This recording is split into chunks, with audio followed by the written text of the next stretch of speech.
नमस्कार विद्यार्थी मित्रांनो, व्यंकटेश एज्युकेशन अँड संस्कृती या आपल्या चॅनेलवर सर्वांचे सहर्ष स्वागत आहे।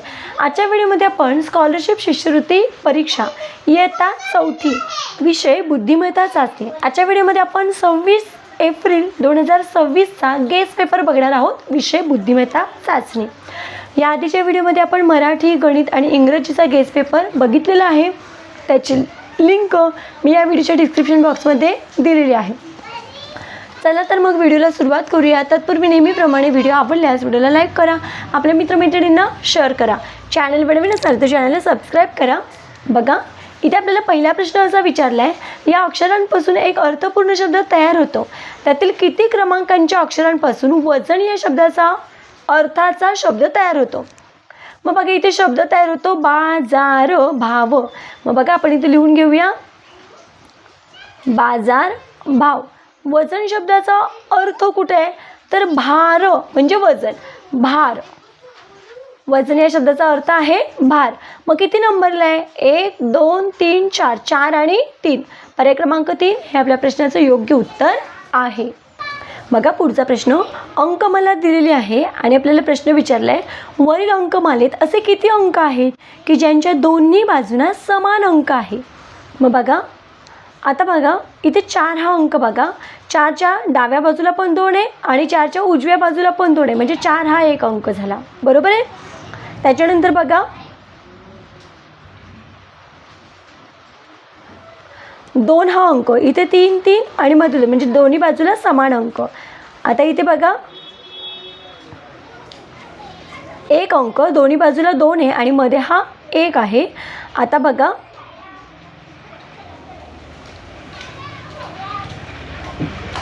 3 हा अंक, दोन्ही बाजूला 2 आहे। आता इथे बघा 3 अंक, दोन्ही बाजूला 2 आहे। 6 अंक, दोन्ही बाजूला 4 आहे। इथे 3 अंक, दोन्ही बाजूला 2 आहे। इथे 1 अंक, कारण दोन्ही बाजूला 2 आहे। माझं किती वेळा झाले बघा बरं, 1 2 3 4 5 6 7 8। बघा, इथे माझ्याकडून 1 अंक राहिला होता, इथे 2 आहे, 2च्या पण डाव्या बाजूला 1 आहे आणि उजव्या बाजूला पण 1 आहे, म्हणजे हा 1। असे किती एकूण झाले 9 वेळा। बघा 1 2 3 4 5 6 7 8 9। मग बघा बरं, पर्याय क्रमांक 3 मध्ये 9 आहे, म्हणून आपल्या या प्रश्नाचं योग्य उत्तर आहे पर्याय क्रमांक 3 9। पुढचा प्रश्न बघा, अक्षरमालेत L व Q यांच्या दरम्यान जेवढी अक्षरे आहेत त्यांच्या दुप्पट अक्षरे कोणत्या दोन अक्षरांच्या दरम्यान आहेत। आता बघा, L आणि Q मध्ये किती अक्षर आहेत तर L आहे इथे आणि Q आहे इथे। मग बघा 1 2 3 4 अक्षर आहेत, या दोघांच्या मध्ये 4 आहेत। आता बघा N आणि V च्या मध्ये किती आहेत बघा बरं, पर्यायांचा वापर करायचा। आता 4च्या दुप्पट 8 अक्षर आली पाहिजेत।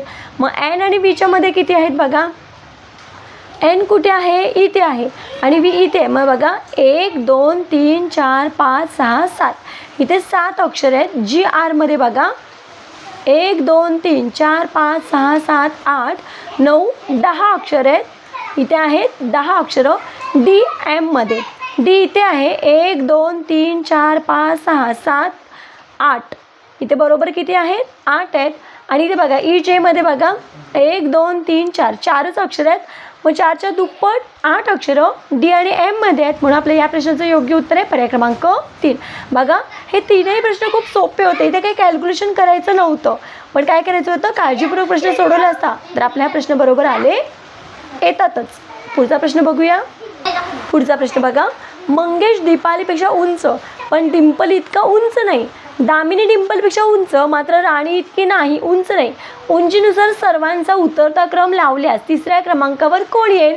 बघा, या पद्धतीचा प्रश्न यानुसार सोडवायचा। दिलेली नावं लिहून घेऊया आपण, मंगेश, दीपाली, डिंपल, दामिनी आणि राणी, ठीक आहे। आता बघा, मंगेश दीपालीपेक्षा उंच, मंगेश आहे तो दीपालीपेक्षा कसा आहे उंच आहे, म्हणजे दीपाली छोटी आहे। पण डिंपल इतका उंच नाही, म्हणजे डिंपल आहे ती मंगेशपेक्षा उंच आहे।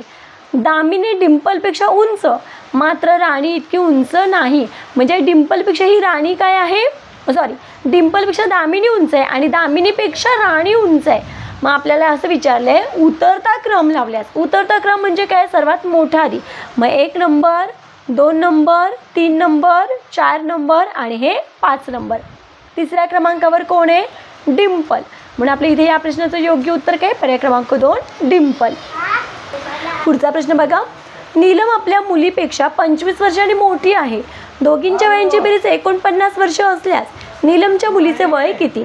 आता बघा इथे काय दिले, नीलम आणि तिची मुलगी दिली. आता बघा या दोघींच्या वयांची बेरीज किती आहे, 49 आहे. या दोघींच्या वयांची बेरीज आहे 49 वर्ष. नीलम 25 वर्षांनी कशी आहे, मोठी आहे. मग काय करूया आपण, या 49 मधून 25 आधी वजा करूया, कारण 25 वर्षांनी ती मोठी आहे म्हणून मग 25 वजा करायचे. 9तून 5 गेले 4, 4तून 2 गेले 2, उत्तर किती आलं, 24. आता 24ला 2ने भागूया. 24ला 2ने भागलं तर 12 येतं. मग 12 इथे आणि 12 इथे करायचं, कारण जे उरलेलं 24 येते दोघींमध्ये आहे ना, म्हणून मग निम्म केलं 12. आता नीलम मोठी आहे म्हणून हे 25 काय करायचं, नीलमच्या वयामध्ये मिळवायचे. 2 आणि 5 7, 2 आणि 1 3 आणि हे 12 वर्ष.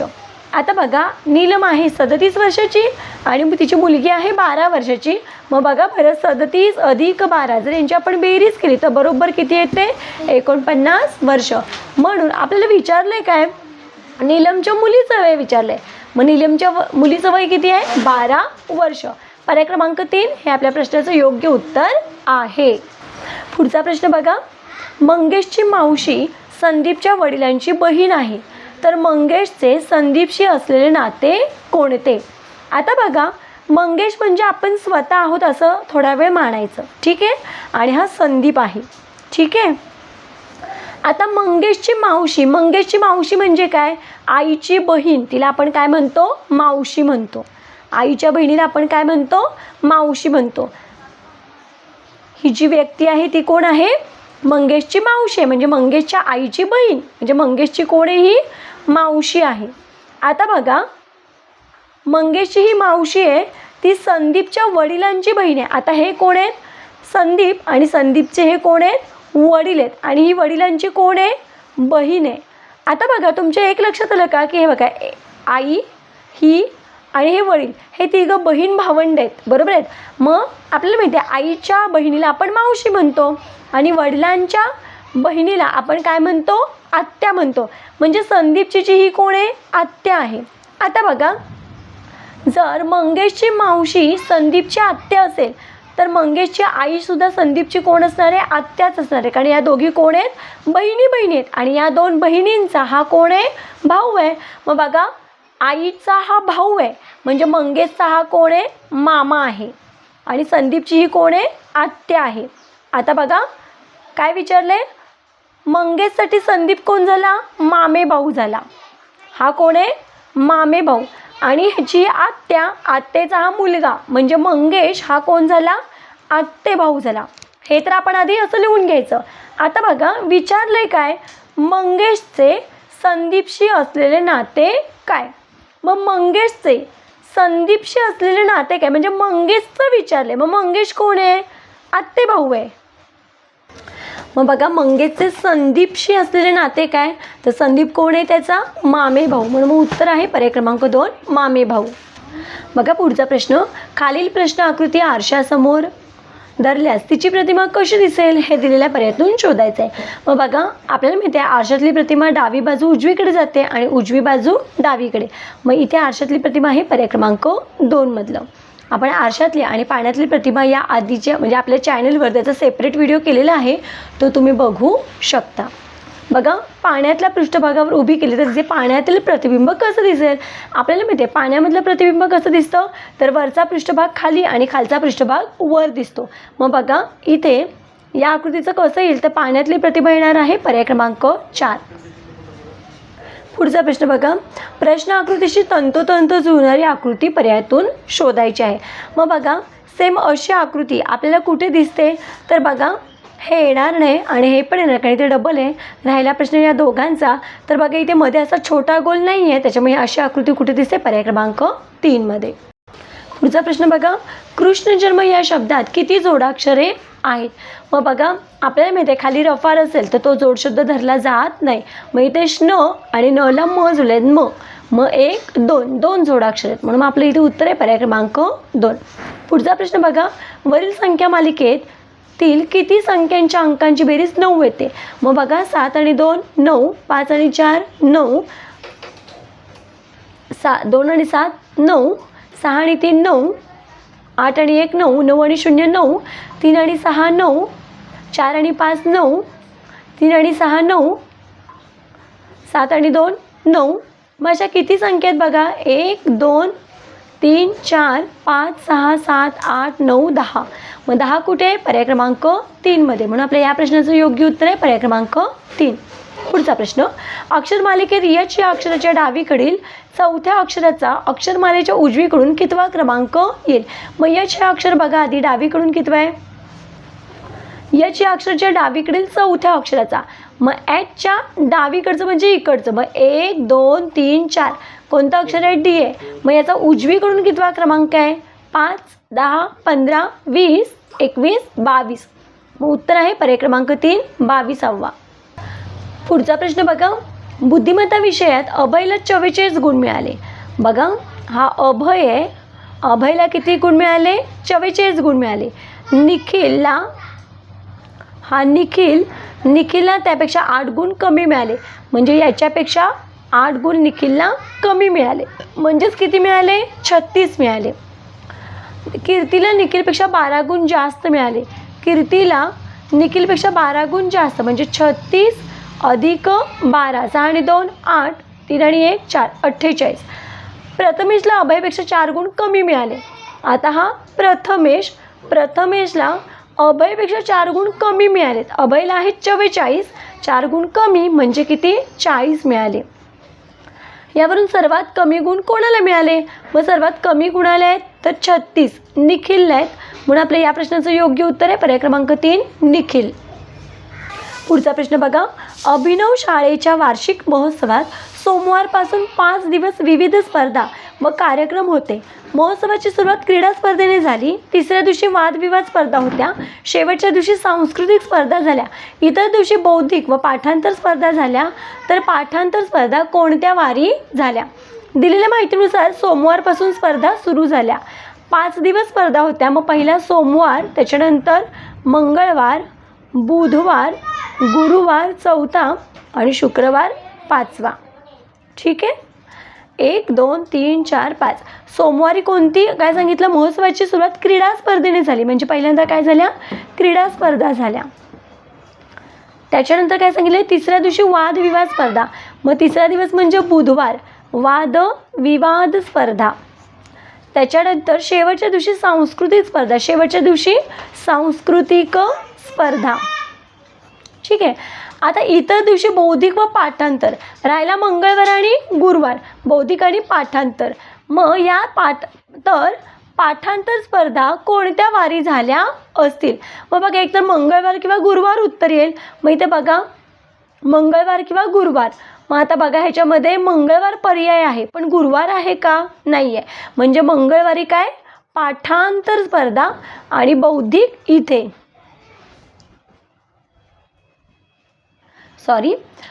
आता बघा पाठांतर स्पर्धा कोणत्या वारी झाल्या, पाठांतर स्पर्धा विचारले. पण आपल्याला माहिती आहे मंगळवार आणि गुरुवार 2च दिवस राहिलेत. मग इथे गुरुवार पर्याय नाही आहे, मंगळवार आहे. म्हणजे मंगळवारी काय झाल्या, पाठांतर स्पर्धा झालेल्या आहेत. आणि उरलेल्या बौद्धिक स्पर्धा आहेत त्या कधी झालेल्या आहेत, गुरुवारी झालेल्या आहेत. आपल्याला विचारले पाठांतराचं, म्हणून आपण इथे काय करायचं आहे, मंगळवार. पर्याय क्रमांक 4 हे आपल्या प्रश्नाचं योग्य उत्तर आहे. या पद्धतीने दिलेल्या माहितीचा आराखडा असा तयार करायचा आणि मग आपलं उत्तर कन्फर्म करायचं. चला पुढचा प्रश्न बघूया. बघा इथे आपल्याला असा प्रश्न विचारला आहे, नेहाचे वय तिच्या काकांच्या वयाच्या निमटीपेक्षा 3 ने कमी आहे. तिचा भाऊ तिच्यापेक्षा 6 वर्षांनी मोठा असल्यास व त्याचे वय 15 वर्ष असल्यास तिच्या काकांचे वय किती. आता बघा दिलेल्या माहितीनुसार नेहा आहे, तिचे काका आहेत आणि तिचा भाऊ आहे, या तिघांची माहिती दिली. आता बघा नेहाचे वय तिच्या काकांच्या निमटीपेक्षा, बघा तिच्या काकांच्या निमटीपेक्षा 3 ने कमी आहे, ही माहिती आहे. आता तिचा भाऊ तिचा भाऊ तिच्यापेक्षा 6 वर्षांनी मोठा आहे, त्याचं वय 15 वर्ष आहे, म्हणजे त्याचं वय आपल्याला माहिती आहे 15 वर्ष आहे. मग याच्यावरून नेहाचं वय काढूया आपण. भाऊ तिच्यापेक्षा 6 वर्षांनी मोठा आहे, म्हणजे नेहा 6 वर्षांनी कमी आहे. मग 15तून 6 गेले, किती आलं? 9 आलं. नेहाचं वय किती आलं? 9 आलं. आता बघा, आता नेहाच्या वयाचं काय सांगितलं आहे? काकांपेक्षा नेहाचं वय कसं आहे? निमतीपेक्षा 3 ने कमी आहे. मग आपण आता काय करूया? याच्या ऑपोजिट करायचं. बघा, 3 ने नेहाचं कमी आहे, मग काकांचं वाढीव असेल. मग बघा, 9 अधिक 3 म्हणजे किती झालं? 12 झालं. आणि नेहाचं निमतीपेक्षा 3 ने कमी आहे, म्हणजे काकांचं कसं असेल? दुप्पट. निमतीपेक्षा दुप्पट. इथे भागाकार, इथे गुणाकार. मग 12 दुने 24. मग आता बघा बरं, बघा आता दिलेल्या माहितीनुसार योग्य आहे का बघूया. आपण जर काकांचं वय 24 काढले तर काय सांगितलं आहे? काकांच्या निमतीपेक्षा 3 ने कमी आहे. मग 24चे निमपट 12. 12मधून 3 गेले, बरोबर 9. हिचं 9 आणि तिचा भाऊ तिच्यापेक्षा 6 वर्षांनी मोठा आहे. मग 9मध्ये 6 मिळवले, बरोबर 15. म्हणजे आपण जे काढलेलं उत्तर आहे ते कसं आहे? प्रत्येक बाजूनी परफेक्ट आहे. म्हणून आपलं इथे उत्तर आहे, तिच्या काकांचे वय आहे 24 वर्ष. पर्याय क्रमांक 2.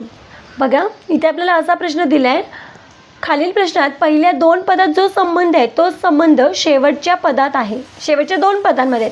तर प्रश्नचिन्हाच्या जागी येणाऱ्या पदासाठी योग्य तो पर्याय दिलेल्या पर्यायातून शोधायचे आहे. आता बघा, इथे काय दिले आपल्याला? एकलव्य, द्रोणाचार्य. एकलव्यांचे गुरु आहेत द्रोणाचार्य, गुरु द्रोणाचार्य, म्हणजे ते शिष्य आणि त्यांचा गुरु आहे.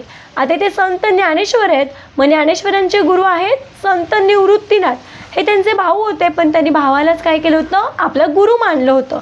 म्हणून इथे उत्तर आहे पर्याय क्रमांक 3. आता बघा, 86ला जर 7 आहे तर 97 किती? आता बघा, 8 आणि 6 यांच्यामधली संख्या आहे 7. मग 9 आणि 7 यांच्यामधली संख्या आहे 8. म्हणून इथे उत्तर आहे पर्याय क्रमांक 3, 8. आता इथे बघा, ह्या बाणाकडे जर आपण निरीक्षण केलं तर इथे आरशातली प्रतिमा आहे, आणि याच्याकडे जर निरीक्षण केलं या चिन्हांकडे तर इथे पाण्यातलं प्रतिबिंब आहे. म्हणजे बाण बघा डावीकडची बाजू उजवीकडे, म्हणजे हे आरशातली प्रतिमा, आणि हे वरचं खाली म्हणजे पाण्यातली प्रतिमा. आता बघा, हा बाणाचं आरशातलं बघायचं, म्हणजे हा गोल उजवीकडे जाईल आणि हे इकडे येईल. मग बघा बरं, हा गोल इथे गेलेला आहे. आता बघा, राहिला प्रश्न फक्त या हे नाहीच येणार आहे, कारण हे आहे तसंच आहे. कट करूया दोन्ही पण. राहिला प्रश्न या दोघांमध्ये. तर बघा, वरचा भाग खाली येणार आहे की नाही? मग हे असं येईल का? नाही, म्हणजे हे पण कॅन्सल. मग हे येणार आहे. पर्याय क्रमांक 1 हे आपल्या प्रश्नाचं योग्य उत्तर आहे. पुढच्या प्रश्नामध्ये बघा, पूर्व पश्चिम अपोजिट दिशा आहे, समोरासमोरची दिशा आहे. मग ईशान्य, तर आपल्याला माहिती आहे आपण दिशा अशा करतो, पूर्व, त्याच्यासमोर पश्चिम, खाली दक्षिण, वर उत्तर. बघा, इथे आग्नेय, वायव्य, नैऋत्य, ईशान्य. मग ईशान्यच्या समोर कोणती आहे? नैऋत्य. पर्याय क्रमांक 4 हे आपल्या प्रश्नाचं योग्य उत्तर आहे. बघा, इथे आकृती काय करते? इथे गुणाकाराचं चिन्ह इथे झाले. मग आता हे आहे ते इथे जाणार. मग बघा, हे सगळ्यांमध्ये हे आपण प्रत्येक आकृती फिरवून बघितली तर काय होतं? पर्याय क्रमांक 2च येते. म्हणून मी इथे उत्तर आहे पर्याय क्रमांक 2. पुढचा प्रश्न बघा, त्रिकोण, चौकोन आणि वर्तुळ यांच्या छेदल्या न गेलेल्या भागातील संख्यांची एकूण बेरीज किती? बघा, इथे 2, 1, 3, 3 आणि 4, 7, 8, 9, 9, 10, 11, 12, 13, 14, 15, 16, 17 यांची बेरीज किती येते? 17. उत्तर आहे पर्याय क्रमांक 2. पुढचा प्रश्न बघा, लीप वर्षातील 10 फेब्रुवारी रोजी मंगळवार असेल तर त्या महिन्यात कोणता वार 5 वेळा येईल? मग आपल्याला मिळते 1 तारखेचाच वार 29 तारखेला येतो, म्हणजे तोच वार 1 तारखेचा वार 5 वेळा येतो. मग आता बघा, 10 तारखेला कोणता वार आहे? मंगळवार आहे. मग 10मधून 7 काय करूया? वजा करूया. 3 आले. 3 तारखेला पण कोणता वार? मंगळवार. मग 2 तारीख आणि 1 तारीख, मंगळवारच्या अगोदर सोमवार आणि सोमवारच्या अगोदर रविवार, म्हणजे रविवार हा वार 5 वेळा येईल. पर्याय क्रमांक 2 हे आपलं योग्य उत्तर आहे. पुढचा प्रश्न बघूया. पुढचा प्रश्न बघा, एका रांगेत मोहन समोरून 5वा तर संगीता पाठीमागून 10वी आहे. मोहन समोरून 5वा आणि संगीता आहे ती मागून 10वी आहे आणि त्या दोघांच्या मध्ये किती जण आहेत? 12 जण आहेत. तर रांगेत मध्यभागी असणाऱ्या मुलाचा क्रमांक कितवा? मग बघा 5 आणि 10 यांची बेरीज करूया. 15 आणि मध्ये किती जण आहेत? 12. 27 जण आहेत. 27ला काय करूया? 2ने भागूया. बे के बे 7 घेतले, बे त्रिक 6, 7तून 6 गेले, 1 राहिला, किती आलं? 13.